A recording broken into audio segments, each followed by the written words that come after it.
সঙ্গে ব্যবসায়ীদের বৈঠক, শিল্পের নিরাপত্তা নিশ্চিতে ব্যবস্থা নেওয়ার অনুরোধ। যৌথ বাহিনীর অপারেশন শুরু বুধবার, ধরা হবে মাদকের গডফাদারদেরও জানালেন স্বরাষ্ট্র উপদেষ্টা। এবং পাকিস্তানের মাটিতে বাবরদের ধবল ধোলাই, ইতিহাস গড়ল বাংলাদেশ। অভিনন্দন, ভোরের পাতা প্রাইম নিউজে সাথে আছি মৌমিতা মৌ। শুনছিলেন সংবাদ শিরোনাম, এবার বিস্তারিত। দেশের শীর্ষস্থানীয় ব্যবসায়ীরা শিল্প প্রতিষ্ঠানের নিরাপত্তা নিশ্চিত করার প্রয়োজনীয় পদক্ষেপ নিতে অন্তর্বর্তী সরকারের প্রধান উপদেষ্টা ডক্টর মোহাম্মদ ইউনূসের প্রতি অনুরোধ জানিয়েছেন। মঙ্গলবার সরকার প্রধানের সঙ্গে বৈঠক করে ব্যবসায়ীদের একটি প্রতিনিধি দল এই অনুরোধ জানায়।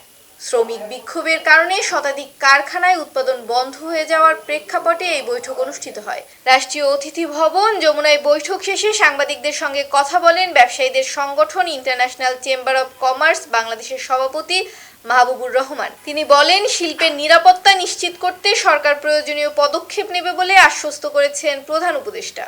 যৌথ বাহিনীর অপারেশন বুধবার রাত 12টা থেকে শুরু হবে বলে জানিয়েছেন অন্তর্বর্তী সরকারের স্বরাষ্ট্র উপদেষ্টা অবসরপ্রাপ্ত লেফটেন্যান্ট জেনারেল মোহাম্মদ জাহাঙ্গীর আলম চৌধুরী। একই সঙ্গে মাদক নিয়ন্ত্রণে মাদক চোরাচালানের সঙ্গে সম্পৃক্ত গডফাদারদের ধরা হবে বলে জানিয়েছেন তিনি। মঙ্গলবার সচিবালয়ে স্বরাষ্ট্র মন্ত্রণালয়ের সভাকক্ষে আইন শৃঙ্খলা বাহিনীর বৈঠক শেষে কথা বলেন তিনি। আইন শৃঙ্খলা সংক্রান্ত উপদেষ্টা পরিষদের প্রথম সভা সম্পর্কে তিনি বলেন, এ সভায় প্রধানত দেশের আইন শৃঙ্খলা নিয়ে কথা হয়েছে। কিভাবে আইন শৃঙ্খলা পরিস্থিতি উন্নতি করা যায় সেসব নিয়ে কথা হয়েছে। ছাত্র জনতার অভ্যুত্থানে গত 5 আগস্ট পদত্যাগ করে ভারতে পালিয়ে যেতে বাধ্য হন সাবেক প্রধানমন্ত্রী শেখ হাসিনা। এদিকে তিনি ও তার ছেলে সজীব ওয়াজেদ জয় ও ভাগ্নি টিউলিপ সিদ্দিকের মালয়েশিয়ার ব্যাংকের মাধ্যমে রূপপুর পারমাণবিক বিদ্যুৎ কেন্দ্র থেকে 5 বিলিয়ন বা $500 কোটি লোপাটের অভিযোগ অনুসন্ধানের নির্দেশনা চেয়ে হাইকোর্টে রিট করা হয়েছে। মঙ্গলবার জাতীয়তাবাদী গণতান্ত্রিক আন্দোলন এনডিএম এর চেয়ারম্যান ববি হাজ্জাজ রিট করেন। রিটের পক্ষে আইনজীবী হলেন ব্যারিস্টার শাহিদুল আজম। মানহানির 5টি মামলা থেকে খালাস পেয়েছেন বিএনপির চেয়ারপারসন খালেদা জিয়া। মঙ্গলবার চিফ মেট্রোপলিটন ম্যাজিস্ট্রেট আদালতে এ রায় দেন। মিথ্যা তথ্য দিয়ে ভুয়া জন্মদিন পালন ও যুদ্ধাপরাধীর মদদ দেওয়ার অভিযোগে 2টি মামলা সহ আরও কয়েকটি মানহানির মামলা রয়েছে খালেদা জিয়ার বিরুদ্ধে। ঢাকা সাংবাদিক ইউনিয়নের সাবেক যুগ্ম সাধারণ সম্পাদক গাজী জহিরুল ইসলাম 2016 সালের 30 আগস্ট ভুয়া জন্মদিন পালনের অভিযোগে খালেদা জিয়ার বিরুদ্ধে মামলাটি করেন। বাংলাদেশ ও পাকিস্তানের মধ্যে সম্পর্ক শক্তিশালী করতে বিনিয়োগ, যোগাযোগ ও সৌহার্দ্য বাড়াতে হবে বলে জানিয়েছেন বস্ত্র, পাট এবং নৌ পরিবহন মন্ত্রণালয়ের উপদেষ্টা অবসরপ্রাপ্ত brigadier general M Shakhawat Hossain. মঙ্গলবার দুপুরে সচিবালয় বস্ত্র ও পাট উপদেষ্টার নিজ দপ্তরে পাকিস্তানের হাই কমিশনার সৈয়দ আহমেদ মারুফ সৌজন্য সাক্ষাৎকালে তিনি এই কথা বলেন। বিস্তারিত থাকছে দিলরুবা তন্নির প্রতিবেদনে। বাংলাদেশ ও পাকিস্তানের মধ্যে সম্পর্ক শক্তিশালী করতে বিনিয়োগ, যোগাযোগ ও সৌহার্দ্য বাড়াতে হবে বলে জানিয়েছেন বস্ত্র ও পাট এবং নৌ পরিবহন মন্ত্রণালয়ের উপদেষ্টা অবসরপ্রাপ্ত brigadier general M Shakhawat Hossain. মঙ্গলবার দুপুরে সচিবালয় বস্ত্র ও পাট উপদেষ্টার নিজ দপ্তরে পাকিস্তানের হাই কমিশনার সৈয়দ আহমেদ মারুফ সৌজন্য সাক্ষাৎকালে তিনি কথা বলেন। এ সময় বাংলাদেশে বন্ধ থাকা রাষ্ট্রায়ত্ত বস্ত্র ও পাটকলগুলোতে পাকিস্তানি বিনিয়োগকারীদের বিনিয়োগের আহ্বান জানান তিনি। এ সময় পাকিস্তানের হাই কমিশনার আহমদ মারুফ বিনিয়োগের বিষয়ে আগ্রহ প্রকাশ করেন। এদেশের পাট থেকে তৈরি সোনালী ব্যাগের ভূয়সী প্রশংসা করে পাকিস্তানের হাই কমিশনার আসন্ন অক্টোবরে পাকিস্তানের টেক্সটাইল এক্সপোতে অংশগ্রহণ করতে বাংলাদেশকে আগাম আমন্ত্রণ জানান। এরপর পাকিস্তানের হাই কমিশনার আহমদ মারুফ পাকিস্তান বাংলাদেশের মধ্যে সরাসরি নৌ পরিবহন ব্যবস্থা চালু করার প্রস্তাব করে জানান, এতে দুই দেশের আর্থ-সামাজিক সম্পর্ক এগিয়ে যাবে।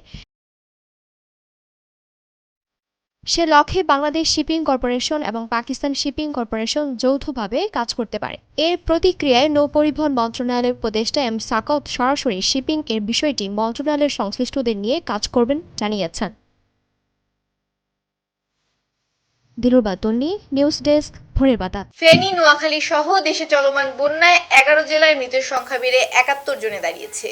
মঙ্গলবার সচিবালয়ে দুর্যোগ ব্যবস্থাপনা ও ত্রাণ মন্ত্রণালয়ের ব্রিফিংয়ে এসব তথ্য জানান মন্ত্রণালয়ের অতিরিক্ত সচিব কে এম আলী রেজা। এ সময় উপস্থিত ছিলেন মন্ত্রণালয়ের উপদেষ্টা ফারুকি আজম এবং সচিব কামরুল হাসান। অতিরিক্ত সচিব কে এম আলী রেজা জানান, বন্যায় এখন পর্যন্ত 71 জনের মৃত্যুর খবর পাওয়া গেছে। এর মধ্যে পুরুষ 45 জন, নারী 7 জন এবং শিশু 19 জন।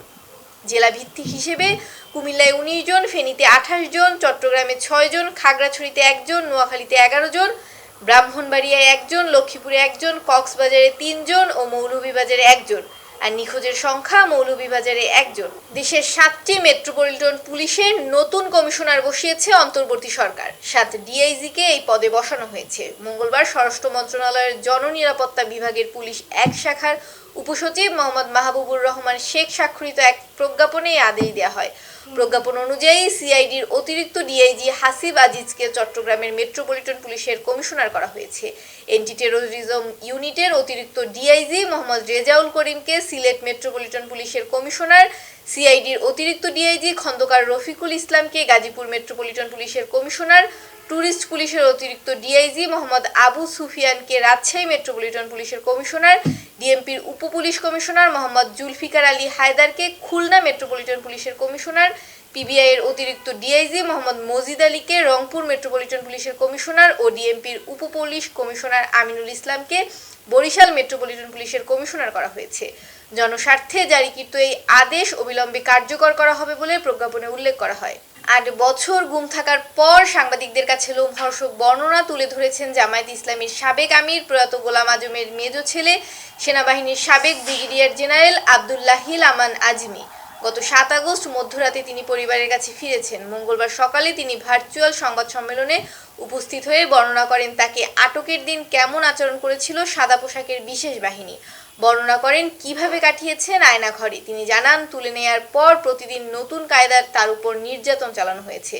অসুস্থতার কারণে গত কয়েকদিন তিনি গণমাধ্যমের মুখোমুখি হননি বলে জানান তিনি। বাংলাদেশ ভারতের অভিন্ন নদী তিস্তা ও গঙ্গার পানি বন্টন ইস্যুতে একটি বন্ধুত্বপূর্ণ সমাধান খুঁজতে চায় বাংলাদেশ। তবে একই সঙ্গে এই ইস্যুতে ভারতের সঙ্গে বন্ধুত্বপূর্ণ সমাধান সম্ভব না হলে আন্তর্জাতিক আইনের দ্বারস্থ হতে পারে বাংলাদেশ। ভারতীয় সংবাদ সংস্থা পিটিআইকে দেওয়া সাক্ষাৎকারে এমনটাই জানিয়েছে বাংলাদেশের অন্তর্বর্তী সরকারের পরিবেশ, বন ও জলবায়ু পরিবর্তন উপদেষ্টা সৈয়দা রিজওয়ানা হাসান। ৪১৪ কিলোমিটার দীর্ঘ তিস্তা নদী ভারতের সিকিম ও পশ্চিমবঙ্গের রাজ্যের ভেতর দিয়ে প্রবাহিত হয়ে বাংলাদেশে প্রবেশ করেছে। এই নদীর উপর ভারত গজলডোবার একটি বাঁধ দিয়ে পানি প্রত্যাহার করেছে, কিন্তু এই বিষয়ে বাংলাদেশের সঙ্গে পানি বন্টন নিয়ে ভারতের কোনো চুক্তি নেই। ১৯৯৬ সালের গঙ্গা পানি বন্টন চুক্তির আলোকে তিস্তার পানি বন্টন চুক্তি করার চেষ্টা করা হলেও তা এখনও বাস্তবায়িত হয়নি। এবার আন্তর্জাতিক সংবাদ।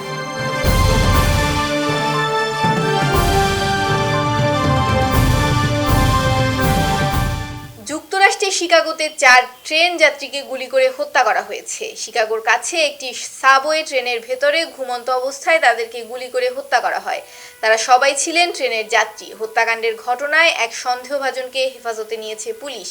ফরেস্ট পার্কের ডেপুটি চিফ ক্রিস চিন বলেন, হতাহতরা সবাই আজ ভোরে ট্রেনের যাত্রী ছিলেন। ট্রেনটি ফরেস্ট পার্কে যাওয়ার পথে চলছিল। ভুক্তভোগীরা গৃহহীন হতে পারে বলে তিনি ধারণা করেন। সিসি ক্যামেরার ফুটেজ দেখে সন্দেহভাজন ব্যক্তিকে শনাক্ত করা হয়। পরে Forest Park police, Chicago police ও সিটিএ এই ৩টি সংস্থার যৌথ প্রচেষ্টায় ঘটনার প্রায় ১.৫ ঘন্টা পরে হামলাকারীকে হেফাজতে নেওয়া হয়। পুলিশ এই হামলা ও হত্যাকাণ্ডকে একটি বিচ্ছিন্ন ঘটনা ও উদ্দেশ্যহীন আক্রমণ বলে মনে করছে। এবার বিনোদনের সংবাদ।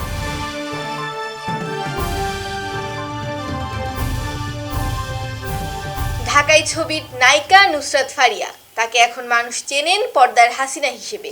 ভারতীয় পরিচালক শ্যাম বেনেগালের শেখ মুজিবুর রহমানের বায়োপিক মুজিব একটি জাতির রূপকার ছবিতে মুজিব কন্যা শেখ হাসিনার চরিত্রে অভিনয় করেন তিনি।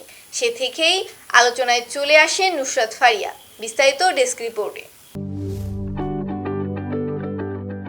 ঢালিউড অভিনেত্রী নুসরাত ফারিয়া ২০১৫ সালে বাংলাদেশ ভারত যৌথ প্রযোজনার ছবি আশিকি দিয়ে চলচ্চিত্রে অভিষেক হয়। বাংলাদেশে তার অভিনীত ছবি শাহেন সাথে শাকিব খানের বিপরীতে অভিনয় করেছিলেন। ভারতীয় উপমহাদেশের খ্যাতিমান নির্মাতা শ্যাম বেনেগালের নির্দেশনায় কাজ করেছিলেন তিনি। মুজিব একটি জাতির রূপকার ছবির পর্দায় তিনি হয়েছিলেন শেখ হাসিনা। এটাই তার করা শেষ ছবি। নুসরাতকে চলতি বছর জাতীয় নির্বাচনের পর থেকে আর কোথাও দেখা যাচ্ছে না, না কোনো সিনেমায় না কোনো অনুষ্ঠানে। এখন কোথায় আছেন পর্দার এই হাসিনা? তবে তাকে পাওয়া গেছে অনলাইন জুয়ার বিজ্ঞাপনে। যা দেখে বিস্মিত হয়েছেন তার পরিচিত ও ভক্তদের অনেকে। সম্প্রতি সেই অ্যাপের প্রচারণামূলক গানে নাচ করতে দেখা গেছে তাকে। সবাই মিলে খেলবো, আনন্দ করে ফিরবো, সাবধানে খেলে যাব, কথার গানটি যেন কোনো সিনেমার আইটেম গান। গানের শেষাংশে তাকে বলতে দেখা গেছে, প্রতিষ্ঠানটির সঙ্গে পথ চলায় আমি ভীষণ রোমাঞ্চিত। তার সঙ্গে যোগাযোগ করা হলে এই অভিনেত্রী বলেন, দেশের বাইরে আছি, ভালো আছি, মাসখানেকের বেশি বিদেশে বেড়াতে এসেছি। ফরহাদ হোসেন, ভোরের পাতা। এবার খেলাধুলার সংবাদ। রাওয়ালপিন্ডিতে আবারও ইতিহাস গড়ল বাংলাদেশ। টেস্টে প্রথমবার পাকিস্তানকে বাংলা ওয়াশ করল টিম টাইগার্স। এ নিয়ে বিদেশের মাটিতে তৃতীয়বারের মতো টেস্ট সিরিজ জয়ের স্বাদ পেল লাল সবুজের প্রতিনিধিরা। বিস্তারিত দিলরুবা তন্নির প্রতিবেদনে। রাওয়ালপিন্ডিতে বজ্রসহ বৃষ্টির পূর্বাভাসে পঞ্চম দিনে খেলা মাঠে গড়ন নিয়েছিল শঙ্কা। তবে পাকিস্তানের আবহাওয়া দপ্তরে বরাত দিয়ে কিংবদন্তি ক্রিকেটার রমিজ রাজা জানালেন খেলা হবে। বাংলাদেশও স্বপ্ন দেখতে থাকে পাকিস্তানের বিপক্ষে প্রথম সিরিজ জয়ের। শেষ পর্যন্ত সেই স্বপ্নই সত্য হলো আজ দ্বিতীয় সেশনে এসে। বোলারদের অগ্নিঝরা বোলিংয়ের পর ব্যাটারদের সম্মিলিত প্রয়াসে বাংলাদেশ সিরিজের দ্বিতীয় টেস্টে পেল 6 উইকেটের জয়।